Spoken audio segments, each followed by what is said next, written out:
Baik, Assalamualaikum warahmatullahi wabarakatuh. Kami dari kelompok TI19C.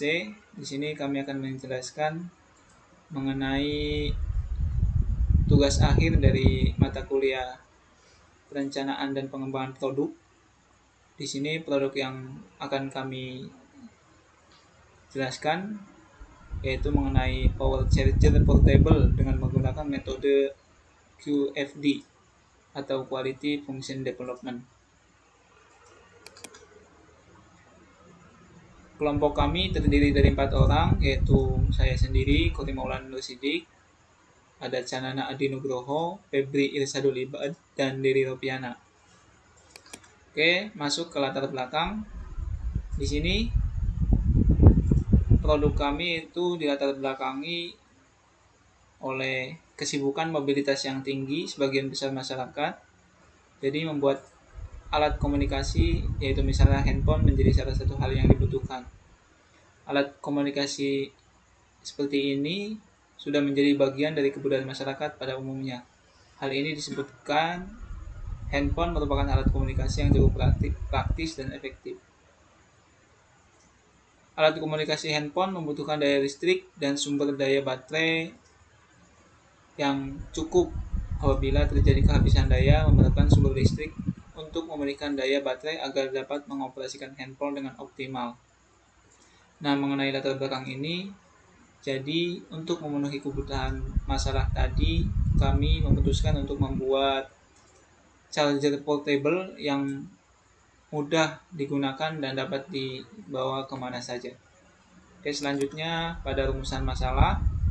Di sini ada 3 rumusan masalah yang kami angkat. Yang pertama yaitu mengenai bagaimana menentukan karakteristik produk charger portable dengan menggunakan metode QFD. Yang kedua, bagaimana merancang produk tersebut, dan yang ketiga, bagaimana proses pembuatannya. Nah, di sini masuk ke pengertian mengenai landasan teori. Pengertian mengenai landasan teori akan dijelaskan oleh teman saya, yaitu Deri Ropiana.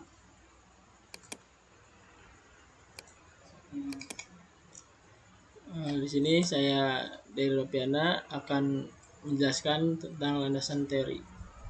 Pengembangan produk adalah strategi dan proses yang dilakukan oleh perusahaan dalam mengembangkan produk, memperbaiki produk lama atau memperbanyak kegunaan produk ke segmen pasar yang ada dengan asumsi pelanggan, menginginkan unsur-unsur baru mengenai produk. Menurut Kotler dan Armstrong 2008, pengembangan produk strategi untuk pertumbuhan perusahaan dengan menawarkan produk memodifikasi atau produk baru ke segmen pasar yang ada sekarang. Pengembangan konsep produk menjadi produk fisik dalam upaya memastikan bahwa ide produk bisa diubah menjadi produk yang bisa diwujudkan secara efektif.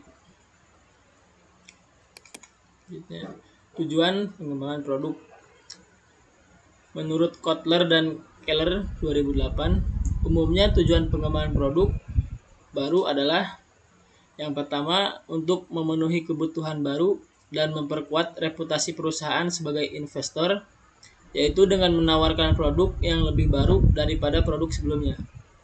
Yang kedua, untuk mempertahankan daya saing terhadap produk yang sudah ada, yaitu dengan jalan menawarkan produk yang dapat memberikan jenis kepuasan baru. Bentuknya bisa bertambah terhadap lini produk yang sudah ada, menjadi revisi terhadap produk yang telah ada. Jenis-jenis pengembangan produk. Yang pertama, memperbaiki yang sudah ada.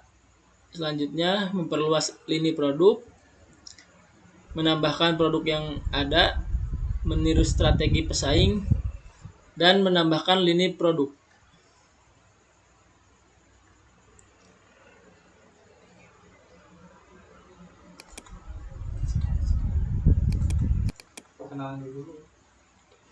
Ya, assalamualaikum warahmatullahi wabarakatuh. Saya Canana Adi Nugroho akan melanjutkan mengenai jenis-jenis pengembangan produk.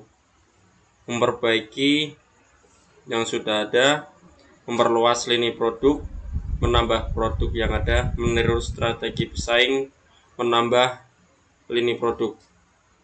Dan selanjutnya ada tahap proses pengembangan produk. Yakini pengembangan produk baru bukan merupakan hal yang mudah bagi perusahaan yang menjalankannya. Proses pengembangan produk untuk setiap perusahaan juga berbeda, tergantung produk serta tingkat kompleksitasnya. Dan umumnya kegiatan-kegiatan ini lebih membutuhkan daya analisis intelektual dan manajemen organisasi.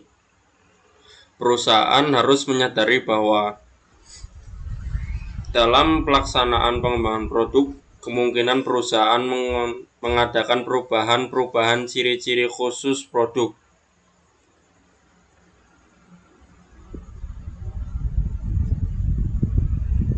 Meningkatkan mutu produk, menambah tipe produk, dan mengubah ukuran produk untuk memuaskan pasar, sehingga dapat menghadapi persaingan yang cukup tinggi. Maka kebijaksanaan produk, khususnya pengembangan produk, merupakan salah satu alternatif.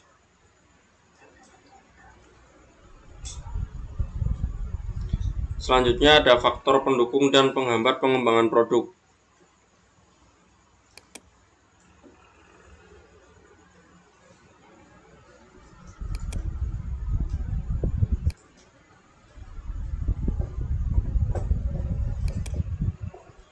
Faktor pendukung dan penghambat pengembangan produk.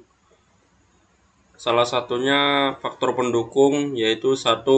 Perkembangan teknologi, 2. Perubahan selera konsumen, 3. Persaingan, 4. Adanya kapasitas produk berlebihan, 5. Siklus hidup produk yang pendek, 6.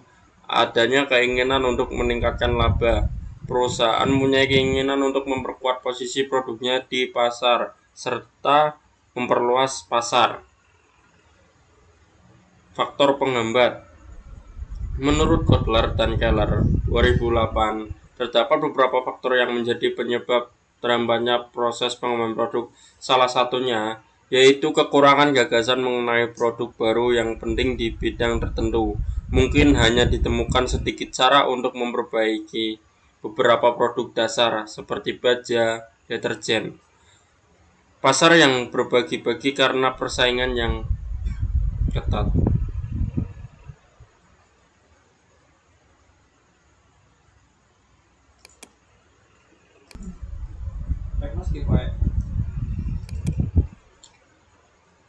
Metode Quality Function Development.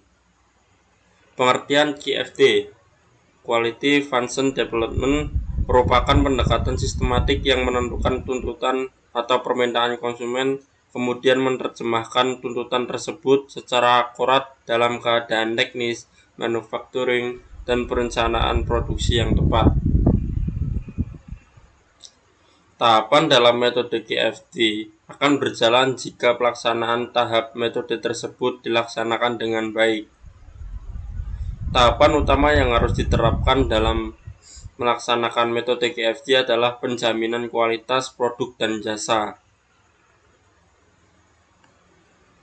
Metode penelitian yang dipakai dalam penelitian ini adalah QFD adalah sebuah tool manajemen yang sangat efektif berdasarkan ekspektasi konsumen yang umum digunakan untuk mengendalikan proses pembangunan produk atau mengembangkan jasa dalam sebuah industri.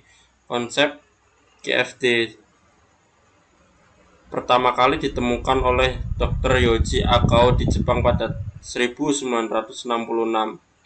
Akao mendefinisikan sebagai sebuah metode untuk desain kualitas dengan ekspektasi konsumen, kemudian menerjemahkannya ke desain target dan poin kritikal kualitas.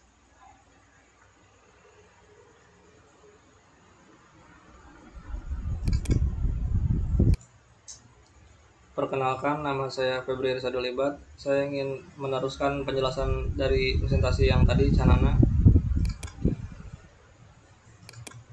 Sini kami menggunakan teknik pengumpulan data menggunakan 11 atribut.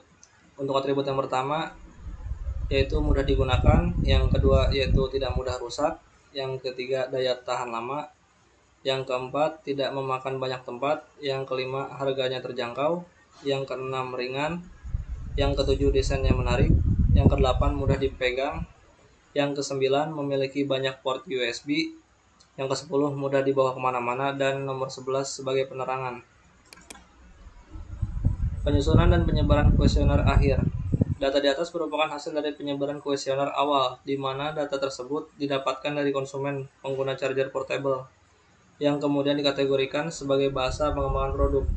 Kuesioner akhir disusun dari hasil pengajuan dan kesimpulan kuesioner pertama untuk memperoleh data kuantitatif yang berupa data tentang kepentingan atau bobot, tingkat kepuasan yang diharapkan per responden, pengguna charger portable.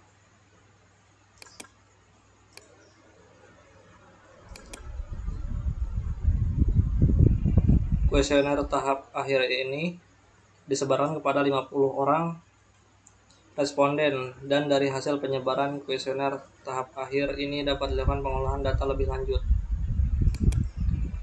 Penentuan jumlah sampel. Suatu pengukuran dibutuhkan sampel atribut.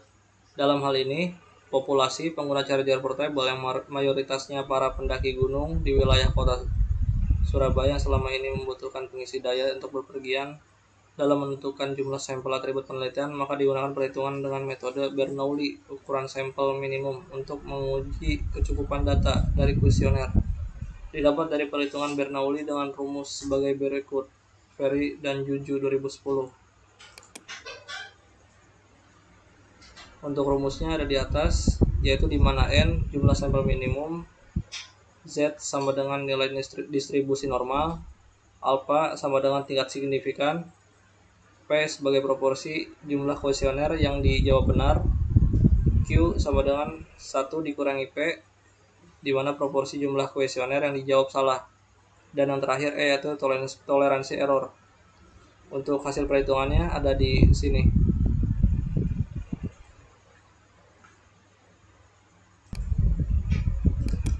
Baik, saya akan melanjutkan pembahasan sebelumnya. Di sini saya akan menjelaskan mengenai analisa host of quality atau HOQ.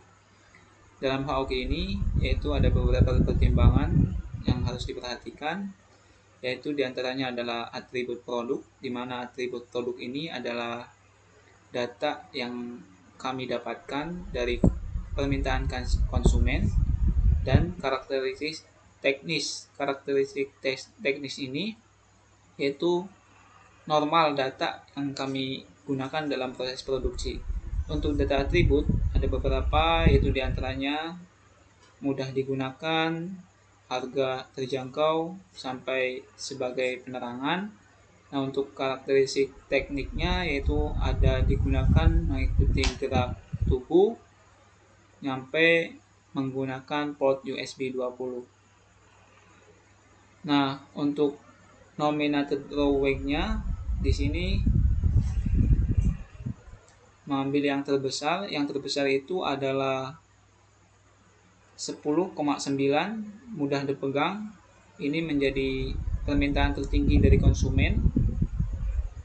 Lalu untuk hubungannya di sini ada mudah digunakan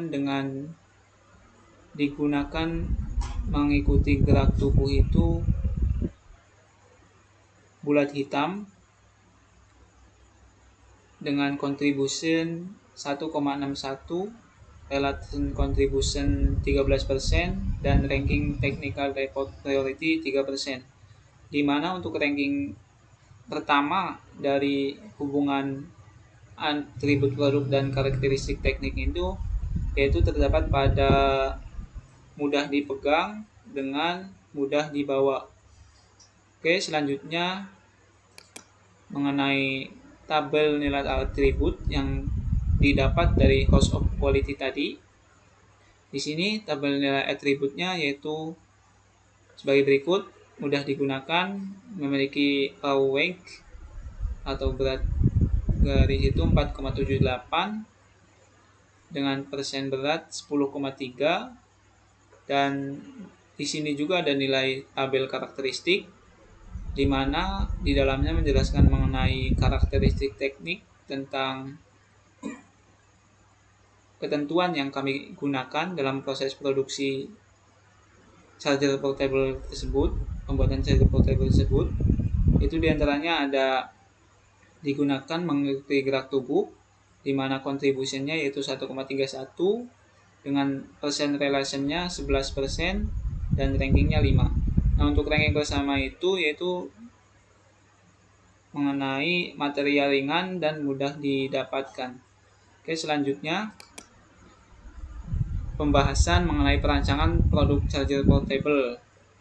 Produk charger portable merupakan suatu alat yang dapat digunakan untuk menjaga daya telepon genggam yang selama ini menggantung energi listrik PLN untuk menjaga daya. Dengan hadirnya produk ini dapat mempermudah para pendaki ataupun orang-orang yang istilahnya urgensi saat telepon genggam atau HP-nya kehabisan baterai dapat menggunakan produk charger portable ini. Nah, berikut gambar produknya. Ini adalah bahannya. Sini keterangannya dengan menerapkan metode perubahan energi, gerak menjadi energi 60 listrik, mampu memberikan daya yang mampu bertahan lebih lama. Jadi, perbedaan dengan charger biasa dan charger portable ini yaitu ketahanan charger ini yaitu lebih lama dari charger biasa. Oke, selanjutnya tahap evaluasi rancangan. Yang pertama, produk akan dibuat dalam jumlah kecil antara 10-25 untuk diberikan kepada konsumen. Ini sebagai sampel produksi dan konsumen memberikan testimoni, terutama masukan mengenai kekurangan atau fitur yang perlu diperbaiki. Selanjutnya, merekrut sebanyak mungkin tim ahli yang kompeten sebanyak minimal 3 orang untuk verifikasi alat dan memberikan saran agar produk bisa lebih baik. Mungkin cukup sekian penjelasan dari kelompok kami mengenai produk yang kami buat, yaitu charger portable. Kurang lebihnya mohon maaf. Assalamualaikum warahmatullahi wabarakatuh.